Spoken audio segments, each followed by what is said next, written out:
Hello two family, કેમ છો બધાને? જય માતાજી, બાપા સીતારામ. સવારના 7 વાગી ગયા છે અને વહેલા જાગી ગયા હતા તો માલને નિરણ ને એવું બધું નાખી દીધું છે. અને આજે વાતાવરણ સાવ વરસાદનું થઈ ગયું છે અને સુરતમાં તો આજે વરસાદ ચાલુ છે અને અહીંયા પણ વાદળા થઈ ગયા છે. તો એમ થયું કે હાલો સવારમાં વાડીમાં જઈ અને એક બ્લોગ બનાવી નાખીએ અને પછી શિરામણનું કરીએ. હજી ખાવાનું બનાવવાનું બાકી છે તો એમ થયું હાલો પવન નથી ઉડ્યો ને તો આપણે વાડીમાં જઈ અને એક બ્લોગ બનાવી નાખી. તો અમે વાવી દીધું છે ફુવારા મૂકીને. તો એક ભાગ વવાઈ ગયો છે અને ફુવારા ચાલુ કરી દીધા છે. તો હાલો આપણે જઈએ વાડીમાં. સવારમાં વહેલા ફુવારા ફેરવી નાખ્યા છે અને ચાલુ કરી દીધા છે. તો જો આપણે જઈએ વાડીમાં. ફુવારા મૂકી દીધા છે અને વાતાવરણ પણ આજે તો સાવ ફરી ગયું છે. જો વાદળા થઈ ગયું છે અને ફુવારા ચાલુ છે. એક ભાગ વવાઈ ગયો છે. હવે અહીંયા સુધી પાણી આવે છે તો આપણે અહીંથી જોઈ લઈએ. તો જુઓ ફુવારા મૂકી દીધા છે અને ફુવારા ચાલુ પણ થઈ ગયા છે. સવારમાં લાઇટ થોડીક હેરાન કરે ને એટલે બોલા થોડોક આમ તેમ થઈ જાય છે, કેમ કે લાઇટ વહી જાય એટલે પાછા બંધ થઈ જાય પાછા વળી, એટલે થોડુંક ઓછું પીવે. પવન ઉપડે એટલે તરત લાઇટ ખેંચી લે લાઇટવાળા. તો જો ફુવારા પણ મૂકી દીધા છે વાડીમાં અને ફુવારા આપણે હાલે છે. તો આ ભાગ અમારે વવાઈ ગયો છે. તો એમ થયું કે હાલો સવારમાં વાડીમાં જઈ અને એક બ્લોગ બનાવી લઈ. તો જો અહીંથી શરૂ કર્યું છે ફુવારાનું. અહીંયાથી ફુવારા શરૂ કર્યા છે. આ છે પહેલો ફુવારો. તો અહીંથી શરૂ કર્યું છે ફુવારાનું. તો ઠેઠ લગન ફુવારા હાલે છે અને ઘરે પણ બધું કામ હાલે છે. કાલે ઓલું રૂમ બનાવી હતી તો બધી ધૂળ કાઢી કાલે વાડીમાં નાખી રાતે ટ્રેક્ટરે, અને ટાઈસ પણ પૂરી છે તો એ પણ કામ કરવાનું છે આજે. તેમ થયું હાલો અત્યારમાં વાડીમાં જાવ અને આપણે વાવ્યું છે એનો બ્લોગ બનાવી લઈએ. અને આમાં જો કેટલું બધું ખોળ થઈ ગયું છે અમારે. આમાં વાવવાની છે મરસી, અને એક ભાગ વવાઈ જાય ને પછી આમાં મારવાની છે દાંતી. અને મરસીનો રોપ હજી બહુ નાનો છે, થોડોક મોટો થાય પછી મરસી સોંપવાની છે.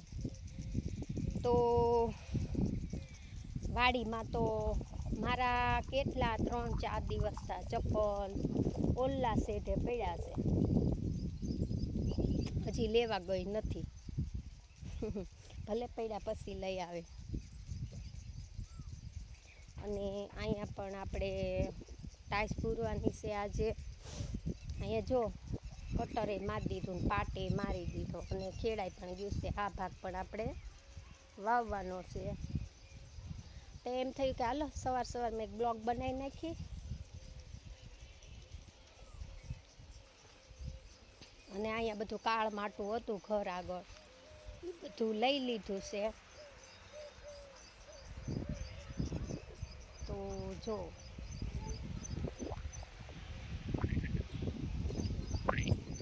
અહીંયા કાળ માટું બધું હતું ઘર આગળ, લઈ લીધું છે અને ટાઈસ પૂરી દીધી છે, નાખી દીધી છે. તો આ બધી ટાઈસ અમારે તગારે બધી ફરકી કરી અને પૂરવાની છે. અને આંબામાંથી કેરી પણ ઉતારી લીધી છે. થોડી ઘણી કેરી છે, હવે બહુ ઝાઝી નથી, કેમ કે એક દિવસ વરસાદ પડ્યો ને તો ઉતારી લીધી છે. તો હવે ક્યાંક કેરી છે. વરસાદ નહીં પડે એ પહેલાં લઈ લઉં, કેમ કે હજી દાણે ભરાણી નથી તો કાંઈ પાકે નહીં, તો રહેવા દીધી છે. અને જો પવન પણ ઉડી ગયો છે. વહેલો બ્લોગ બનાવીને તો જ થાય, નકર પવન ઉડે પછી કાંઈ કામ થતું નથી. અને હજી અમારે કામ પણ હાલે જ છે બધું. જો વાડીનું કામ બધું પતી ગયું છે. તો માલની નિરણ ઢાંકવાનું અને જો બધું કેમ પડ્યું છે રણ વિખર. કેમ કે એ કારે તો કામ થવાનું નથી, થોડું થોડું કામ થાય. તો જો અહીંયા નિરણ પણ ઢાંકી દીધી છે, કેમ કે માલનું પણ હાંસવવું પડે.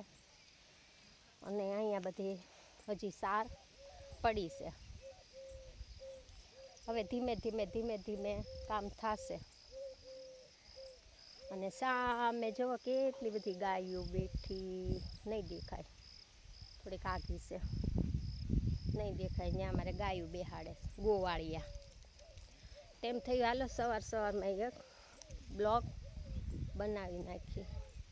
અને વાદળા પણ થઈ ગયા છે, હવે વાતાવરણ પણ સરસનું થઈ ગયું છે.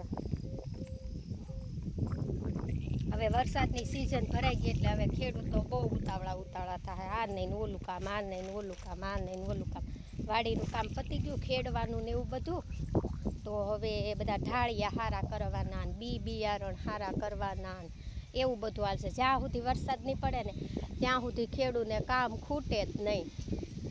તો વાડીમાં એક ભાગ વવાઈ ગયો છે ને ફુવારા મૂકી દીધા છે, અમે ફુવારા હાલે છે. એમ થયું કે હાલો સવારમાં આપણે વાડીમાં જઈ, પવન નથી ઉડ્યો ત્યાં ને એક બ્લોગ બનાવી નાખી. અને પછી બનાવીએ ચા ને ભાખરી, અને પછી શિરામણ કરશું. તો સવારમાં આ કામ કરી નાખી પહેલાં બ્લોગનું. અને મારી ભેંસ જો ત્યાંથી હોત મારવા દોડશે, ત્યાંથી હોત ફૂફાડો મારશે.